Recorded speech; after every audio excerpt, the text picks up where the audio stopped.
5 વર્ષ પછી મારી બેનપણીઓ સાથે મળવાનું થયું. જય શ્રી કૃષ્ણ, જય માતાજી. તો અમે પહોંચી આવ્યા છીએ આદિપુર. આજે હું મારી ફ્રેન્ડના ઘરે જાઉં છું. ધ્રુવેશભાઈ અહીંયા આઈસ્ક્રીમની મોજ માણતા હોય. જેમે તેમે આદિપુર પહોંચી તો આવ્યા. હવે આ છકડો ઉપડે નહીં થાય. પહેલાં એક ફ્રેન્ડના ઘરે જાશું, પછી હું અહીંથી બીજી ફ્રેન્ડના ઘરે જાશું. કેમ કે મારી ફ્રેન્ડે એની છોકરીના લગ્ન કર્યા હતા, તો ત્યારે અમે પહોંચી નહોતા શક્યા. તો હવે પાછળથી જાય. હવે ફ્રેન્ડ લોકોને તૈયાર થઈ ગયા તો તેડવા આવે, તો એની ઘરે જવાનું કેન્સલ. 5 વર્ષ પછી મારી બેનપણીઓને મળીને મન ખૂબ ખુશ થઈ ગયું.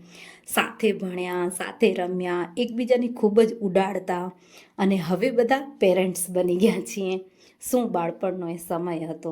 ક્યારે મોટા થઈ ગયા કાંઈ ખ્યાલ જ ન રહ્યો.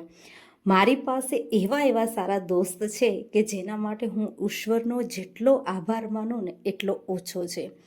બસ પછી અમે થોડાક ફોટોઝ પણ પડાવ્યા, કારણ કે આ યાદો એવી છે જે જીવનમાં આપણને ખૂબ જ કામ આવે એવી છે. અને દોસ્તી જ એક એવો સંબંધ છે જેને આપણે પોતે ચોઈસ કરતા હોઈએ છીએ. તો ફ્રેન્ડ્સ, જો લાઈફમાં દોસ્ત ન હોય ને તો જરૂરથી બનાવો, એની સાથે ટાઈમ વિતાવો, કારણ કે દોસ્ત લાઈફમાં હોવા ખૂબ જ જરૂરી છે.